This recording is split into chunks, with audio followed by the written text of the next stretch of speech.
चाहे परिस्थिति कुछ भी होगी, लेकिन आपने भारतीय जनता पार्टी का साथ नहीं दिया। और मैं एक साधारण कार्यकर्ता होने के नाते, राजस्थान की सरकार का मंत्री होने के नाते आपको भरोसा दिलाने के लिए आया हूँ। 63,000 भाइयों बहनों, 63,000 गांव है। गांव को 1,000 करोड़ रुपया मिलने वाला भाइयों बहनों, ये 2 साल में हमको खर्च करना है। डूंगरपुर भी काया पलट होगी और डूंगरपुर जिले के सारे गांवों के भी काया पलट होगी और राजस्थान के जितने भी जनजाति क्षेत्रीय गांव है उनकी पानी, बिजली, सड़क, एनीकट जो भी सुविधा होगी वो सारी पूरी करेंगे भाइयों बहनों, वो सारी पूरी करके आपका कर्जा चुकाएंगे। भारत माता की, भारतीय जनता पार्टी। एक गीत चल रहा था, मैं आता तब, संगठन गड़े चलो सुपंथ पर बढ़े चलो, भला हो देश का वह काम सब किए चलो। यही भारतीय जनता पार्टी का सपना है। हम सत्ता में रहें या न रहें, हमारा देश हित का जो काम होगा वो सबसे पहले करेंगे। ये भारतीय जनता पार्टी का सपना है और इसको पूरा करने के लिए हमारे देश के प्रधानमंत्री 24 घंटों में से 18 घंटे निरंतर वो काम कर रहे हैं। 12 वर्ष में एक दिन भी छुट्टी नहीं ली है और इसी का परिणाम है आज दुनिया में भारत माता की जयकारे होते हैं। भाइयों बहनों, हमका गर्व का अनुभव होता है, गर्व का अनुभव होता है। अब हमारे प्रवासी हिंदुस्तानी देश में आते हैं, हमसे मिलते हैं तो वो कहते हैं भाई साहब 14 से पहले का भारत भी देखा, 14 से पहले भी हम विदेश में रहते थे, हमारा कोई सम्मान नहीं होता था, हमको कोई पहचानता नहीं था, हमें सम्मान मिलता नहीं था। लेकिन आज हमारी स्थिति ये है अगर हम कहीं मिलते हैं और भारतीय हैं तो पूरे सम्मान से हमको बिठाया जाता है, पूरा सम्मान हमको मिलता है। ये किसी ने ताकत दी है तो देश के प्रधानमंत्री ने दी है। भाइयों बहनों, 14 से पहले का भारत आपने देखा भाइयों बहनों, हमारे देश में आतंकवादी ट्रेनिंग लेकर के भीड़ भाड़ वाले एरिया में जाकर के और बम ब्लास्ट करके निर्दोष लोगों को मार करके चला जाता था, कोई प्रतिक्रिया नहीं होती थी। भाइयों बहनों, हमारे लोग मारे जाते थे। 14 के बाद का भारत देखा होगा आपने, हमारे देश में, हमारी सीमाओं में हमारा जवान खड़ा था, उसके पास बंदूक थी, लेकिन उसको गोली चलाने का आदेश नहीं था, तुष्टीकरण की राजनीति के कारण। गोला भी था, बारूद भी था, लेकिन गोली चलाने के आदेश नहीं थे। अगर गोली चलाएगा और उधर दुश्मन मरेगा, उसका कोई रिश्तेदार भारत में रहेगा, वो हमको मतदान नहीं करेगा, इसके लिए वो सीने में गोली खाता था, लेकिन गोली चलाने के आदेश नहीं थे। भाइयों बहनों, गोली चलाने के आदेश नहीं थे। अब उस समय जो आतंकवादी आते थे तो कोई एक दिन में नहीं आते थे, 6-6 महीनों तक यहाँ रहते थे, रेकी करते थे। कहाँ कब लोग इकट्ठे होते, कितने होते हैं, उनको रहने के लिए और उनको खाना देने वाला हिंदुस्तान में आज भी है। वो समय की इंतजार में है भाइयों बहनों, समय के इंतजार में है, ये हमको सोचना पड़ेगा।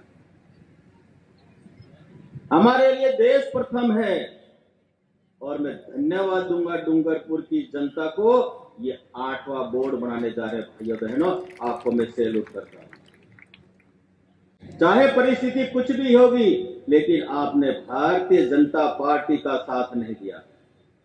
और मैं एक साधारण कार्यकर्ता होने के नाते, राजस्थान की सरकार का मंत्री होने के नाते आपको भरोसा दिलाने के लिए आया हूं।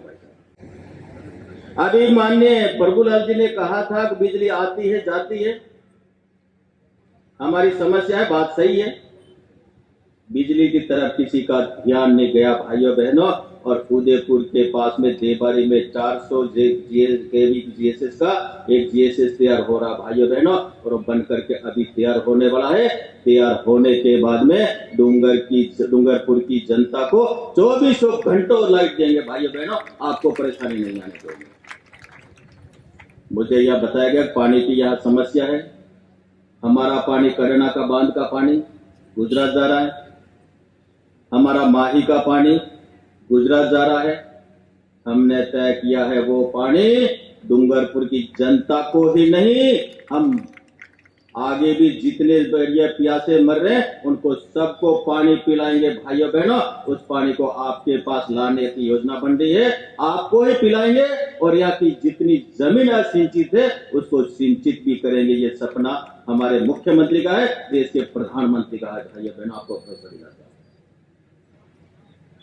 जो आपके काम रह गए, अभी कहा कि मंत्री जी के पास बजट है, मुख्यमंत्री के पास, इनके पास में, सही बात है, अब है, लेकिन आपसे मैं आपका साथ चाहता हूं। देश के प्रधानमंत्री जी ने भगवान बिरसा मुंडा के नाम से एक योजना बनाई है, धरती आंबा योजना।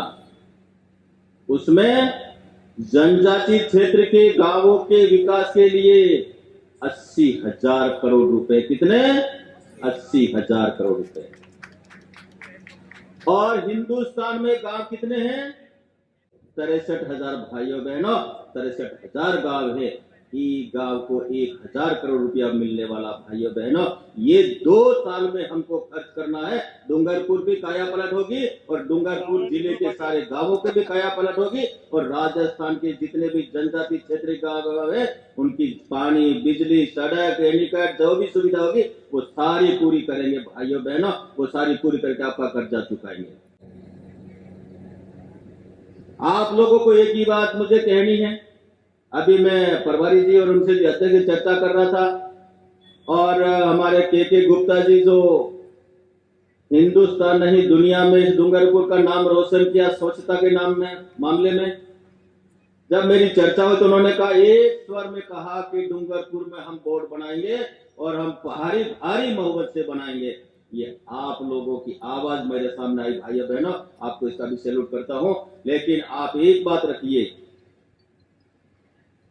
छोटी छोटी लड़ाइयां और विपक्ष के पास में कोई मुद्दा नहीं है भाइयों बहनों, आपको भड़काने का काम करेगा। कई बार कहेगा कि तू तो बहुत अच्छा है, तेरे को टिकट नहीं दिया। मैं चुनाव लड़ने के लिए नहीं हूं, मैं इस मातृभूमि की सेवा के लिए हूं, इस मातृभूमि के लिए जीने वाला हूं। मैं केवल इस मातृभूमि के लिए काम करूंगा। भाइयों बहनों, टिकट एक व्यक्ति को मिलेगा लेकिन उसको आप जिताएंगे तो मैं पूरा भरोसा दिलाता हूं, डूंगरपुर की छोटी मोटी समस्या उनको पूरा करके बताएंगे। हमारे देश के प्रधानमंत्री का सपना जैसे है, हम भारत को 2047 में विकसित राष्ट्र बनाना चाहते, दुनिया का सबसे ताकतवर देश बनाना चाहते। उस सपने को हमको पूरा करना और इसी के लिए दुनिया में जितने भी ताकतवर देश है, जितनी भी शक्तियां हैं, वो सारी की सारी हिंदुस्तान में लोगों को भड़काने में लगी हैं। मोदी को कैसे हरा जाए, मोदी को कैसे रोका जाए, भारत का सिक्का, भारत दुनिया में ताकतवर नहीं बनना चाहिए, उसके लिए काम कर रहे भाइयों बहनों। तो मैं आपसे कहना चाहता हूं, आप किन लोगों के साथ खड़ा रहना चाहता, क्या भारत को 47 में विकसित भारत देखना चाहते हो या फिर नहीं देखना चाहते हो, ये भी आप सोचिए भाइयों बहनों।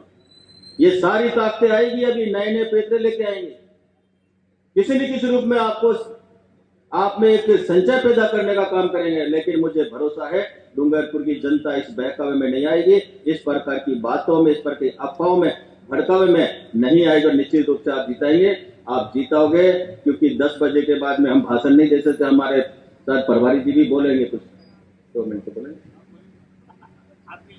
चलो तो अंतिम वक्ता मैं ही हूं, लेकिन मुझे बहुत ज्यादा कुछ नहीं कहना, क्योंकि आपका भी धैर्य है। हमारी मातृशक्ति बैठी तब से उठी नहीं है, शादी खाना बना के नहीं आई होगी, 6 बजे आके बैठ गई थी। जाके खाना भी बनाना है, आपको खाना भी खाना है। लेकिन मुझे भाइयों एक विश्वास दिलाओ, भरोसा दिलाओ, क्या आप ये बोर्ड 8वां बनाओगे कि नहीं बनाओगे? बनाओगे ना? पक्की बात है। भगवान राम के वंशज हैं, रघुकुल सदा रीत चली आई, प्राण जाए पर वचन न जाए। भाइयों बहनों, मैं चुनाव की गिनती 14 तारीख की होगी, तब आपके बीच में फिर से आऊंगा। गड़बड़ तो नहीं होगी, लेकिन कहीं 34 का नारा दिया है, 34 से 33 नहीं होने चाहिए, 40 पूरे होने चाहिए, तब आप लोगों को धन्यवाद दूंगा। भाइयों बहनों, ये आप सब लोग काम करें।